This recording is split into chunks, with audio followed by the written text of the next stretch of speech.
Hey YouTube, welcome back to my channel. This is Nathan Daley. I am your law enforcement translator. You guys, I'm here to give you in-depth insight on all things law enforcement, what we think about, how we move, what are our true thoughts, right? How we operate. It's a lot, you guys. It's really a lot to unpack and uncover. I hope and I pray that I'm doing a great job for you guys. I'm just from the comments that I see, you guys are very excited about the content that I'm putting out. Hearing my perspective. I am so appreciative. I'm loving it, man. And listen, I'm setting a new goal, 10,000 subscribers. That is my goal, 10,000 subscribers. I'm curious to see how far we can grow before the end of the year. I know there's gonna be new topics, new things to discuss. As you guys know, I will be working on establishing a live stream feature to get you guys on so we can have these live discussions. Best believe it's gonna be crazy, but informative, right? I'm here to give you guys a place to actually have a conversation with an officer without the bias, without all the propaganda or the foolishness, like just two regular people having an honest conversation. So I'm really looking forward to doing that for you guys. So with that being said, please spread the message, spread the word, share these videos. Let's dive into this particular video. Again, you guys, I'm gonna cover the Ahmaud Arbery trial. Just like I'm covering the Kyle Rittenhouse trial, that's a whole nother situation over there. That trial is pretty much over with, and that kid is getting ready to walk up out of there, all right, with a Happy Meal and a bag of Skittles, okay? This is for the Ahmaud Arbery trial, okay? I want to talk about the cross-examination of the police officer. Now, this is why I'm very passionate about this. Why? Because as you guys know, the video that I did initially about the officer's investigation on the scene was so horrible. And it does not reflect how officers nationwide are supposed to and how we conduct murder investigations. All right. So I will be showing you clips of the prosecution and the defense cross-examination on the officer. The officer was drugged. Listen, I tell you guys this, and you might think I'm joking, but attorneys play no games, okay? When you're on the stand, it is a battle of the minds, okay? It's a battle of the minds. I think we might have some law people that follow, that are subscribers, they'll tell you. Attorneys are word wizards, okay? They will pick apart the things that you say. They pay attention to words. They're extremely, extremely good listeners, and you have to be careful. All right. And as officers, when you get on that stand, I'm about to tell you guys a story about how I got drugged in the mud on the stand, right? Testifying on my own case, how beaten brutally, mentally, emotionally, psychologically, the attorney just drugged me. And I told myself I would never, ever be in that position again. And so what happened with that? It taught me how to actually investigate crimes better, how to look for charges, how to articulate them, how to make sure I have the elements of the crime lining up and ensure that I had evidence to support these charges and how to document those things properly. And what we see in this cross-examination is an officer who did a poor job, who was unable to articulate things that happened. He was unable to keep up with the investigation at the scene, and it cost him on the stand. Needless to say, this officer is no longer working for the Glenn County Police Department. I'm not sure if anybody is surprised about that. But anyways, let's get into some of the things that were discussed, the cross-examination, and then we'll go from there. Okay, but before we get into that, let's break for our sponsor. And this is brought to you by Arm & Hammer, all right? So for those who were curious about what kind of toothpaste I use, I see you guys in the comment section cracking jokes. No, I appreciate the comments you guys were saying. I have a nice smile. I really appreciate that. I do. I brush my teeth like 3 times a day. But anyways, they're not really a sponsor. Just I was clowning. That was a joke. But one day, hopefully Colgate, Arm & Hammer jumps on. We are going to be looking at the first officer on scene, the one that everyone is upset about. As the first officer on scene, what's your focus? My first focus to any scene, including this one, is officer safety. So when I get to a scene, I scan the area to see if there's any immediate threats. and then scan the area for any victims that needed emergency medical aid. Okay. In this case, once I observed the body laying there and covered in blood, I went ahead and communicated with dispatch and summoned the emergency medical personnel to the scene. And then my focus from that point is for scene security, scene integrity. Okay. My job is to make sure that the scene stays in its natural state that it was found and changes least as amount as possible. One of the things that I thought was really interesting is they try to paint a picture of the officer arriving on scene. What did you see, right? They ask him, what is your responsibility as an officer? His responsibility is to secure the scene. The scene has to be safe. That's priority, no matter what. It has to be safe. We can't render aid. We can't collect evidence, right? We can't do any of those things if there's still an active threat. A couple things that he said that were contradictory, and I'm gonna tell you what they were. On the body cam, he's getting out the vehicle. He's breathing heavy. This is Officer Minshew. He's breathing very heavy. Well, they ask him, right? Prosecution says, "Hey, who was that breathing? Was that you breathing heavy?" He's like, "Nah, I don't think so. That wasn't me." "Yes, sir, that was you." "Why were you breathing so hard? What was going on? What happened before you turned the camera on? What else was going on?" Right? Why were you breathing so heavy? You get out of the vehicle, right? You asked Greg and you asked Travis, "Hey, did you guys put the weapons up?" Yeah, weapons are up." "How are the weapons up? You just got there," right? And then watching the video, you see Gregory McMichael go back to his truck, right? You see Travis McMichael, he walks off somewhere into the sunset. No one knows what's going on, right? And then immediately, you don't even render aid, you don't check a pulse. You start taking pictures, you're the only officer there. You were taking pictures before you had backup. So I found that to be very contradictory that he stated that he wanted to secure the scene. The scene had to be safe, right? He couldn't render aid. Why? Because he needed to keep his focus on these two gentlemen, right? Travis and Greg. But you were able to lose focus when you wanted to take pictures though, right? You were able to lose focus when you went back to your car and turned your back. You were able to lose focus when you're looking for crime scene tape and you didn't have it. Then the second officer arrives on scene. The second officer immediately gets out his car. He puts on gloves, right? He goes to render some type of aid. He's putting pressure on the wound. You could still hear Ahmaud Arbery gasping for air, right? Well, they asked him about the air. They asked him about the noise that was coming from Ahmaud Arbery. What did Officer Minshew say? He appeared to be deceased. He was covered in blood. Okay. The back of his shirt, the majority of the back of his shirt was covered in blood. And up underneath him, he had bled out to the point that the blood was exceeding the perimeter of his body. So he was laying face down on his stomach in the puddle of blood. Okay. Did you hear any kind of sounds at all coming from the deceased male? Yes, ma'am. I heard it's like an agonal breathing. I've always heard it being called a death rattle. Okay. And is that a sound that you had heard before? A death rattle? Interesting. Well, what I thought was very interesting about that was that when they asked him why he did not provide any medical care, he stated that he was never trained, right? He was only trained to give CPR and use a defibrillator. Like, what? So that means you don't even try? You don't even know the extent of the injuries. You didn't look, right? You didn't look, but that was his explanation for not giving any medical attention.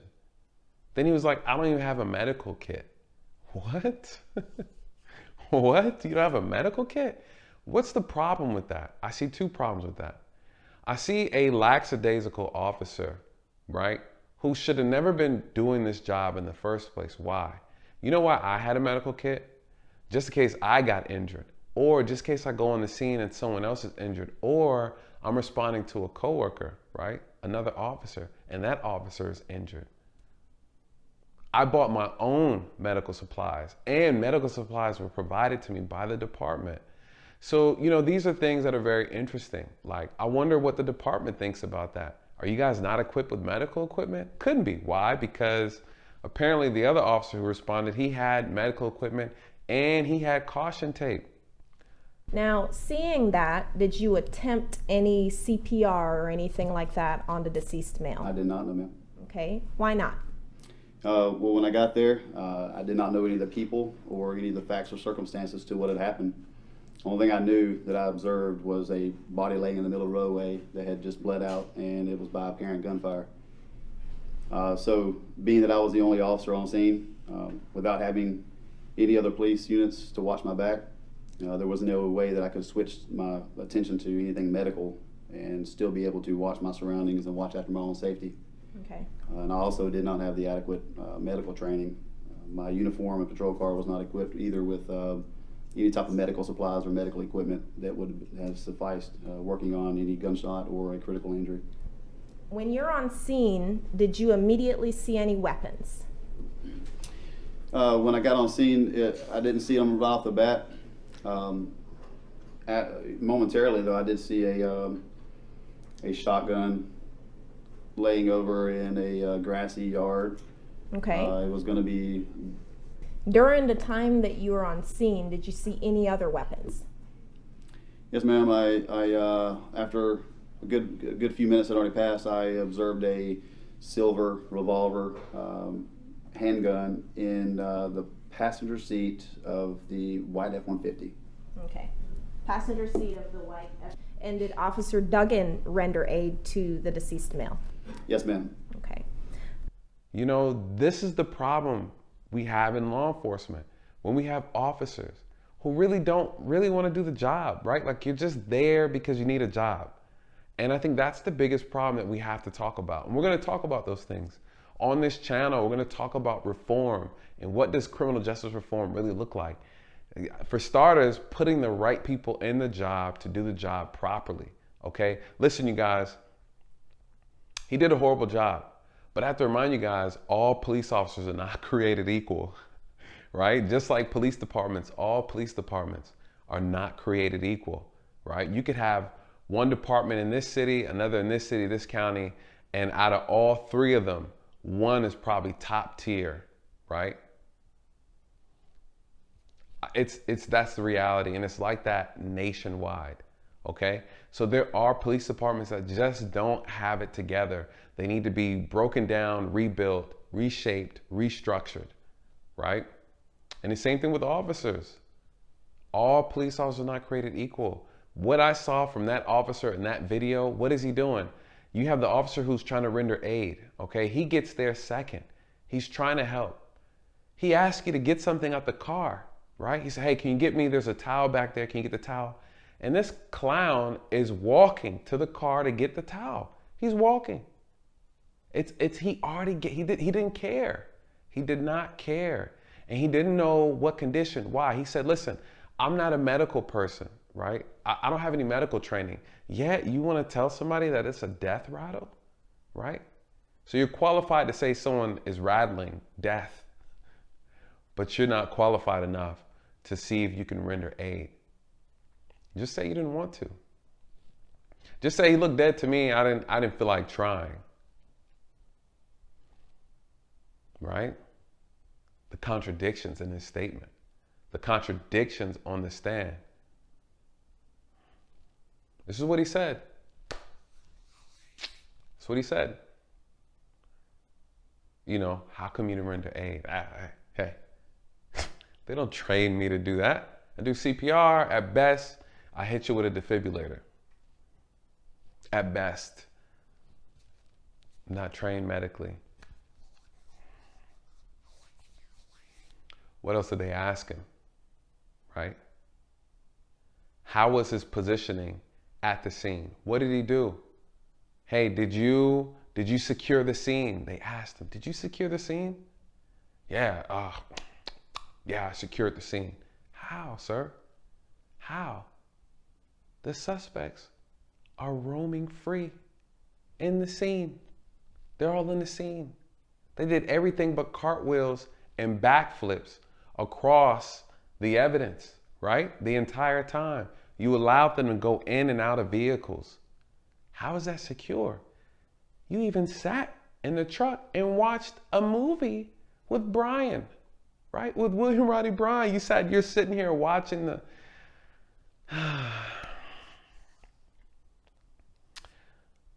Watching the cross-examination was embarrassing. It was extremely embarrassing to watch. You guys, this is why people have an issue with the criminal justice system. I'm not mad. I'm not mad. And this is why I don't get upset, because I understand. I see the same things you guys see. I see the exact same things, and we need changes, right? We need changes. We have too many people in this profession that have no business in it, period. And they make us all look bad. That's the reality of it. It make us all look bad. So now what? Did you secure the scene?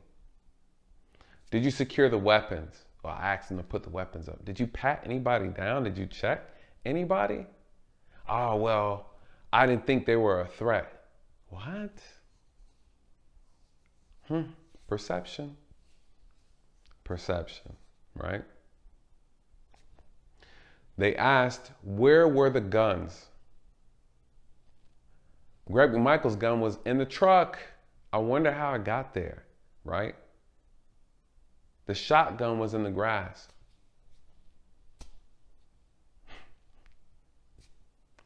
You guys put the weapons up? Yeah, we put everything up. Thanks for doing my job for me. Securing the scene is so important. Scene integrity. He keeps talking about, hey, I can't provide any type of medical care because I have to secure the scene. I have to watch these guys. But you weren't watching them. You got out the car on a murder scene and your gun wasn't even out, right? You didn't give anybody any type of commands to stop where they were doing. Nothing. Nobody was detained. Everyone's just walking all up and down the scene, you know. So why is this an issue? When the second officer responds, he gets there 3 minutes after Rickey Minshew gets there. This officer immediately gets out. He sees Rickey taking pictures. Rickey, who would ever thought, the photo cop. He's out here taking pictures of everything, right? But he couldn't render aid because he had to watch, right, the two suspects. But the two suspects were doing what they wanted to do. So what does this officer do? He goes and renders aid. Why is this important? Let me tell you what happened as he's trying to render aid. He understands that at this point, Ahmaud Arbery's life, right, is gone, right? There's nothing he could do for him in that moment. But he tried. He tried. But what happened? You guys didn't see this, but Greg McMichael, Travis McMichael are walking back over to the officer as he's down. And what does he do? He said, hey, I need you guys to get back. I need you guys to stay over there, right? What's the problem with that scene?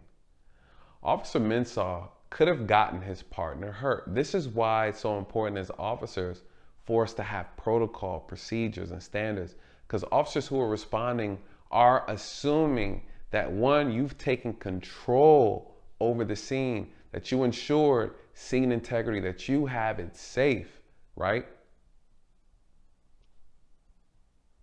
What would have stopped Greg McMichael, Travis McMichael from shooting these officers? Nothing. They had the ability to do so. They had the trust, right? They could have easily have taken these officers out. Yep. Absolutely. And that officer responding is sitting there not knowing that this officer never checked them for weapons, never secured any of the weapons. You think it's a shock that Officer Minshew is no longer working for the Glenn County Police Department? I bet you they gave him an ultimatum. Get fired or quit. That's usually how it works in the police department.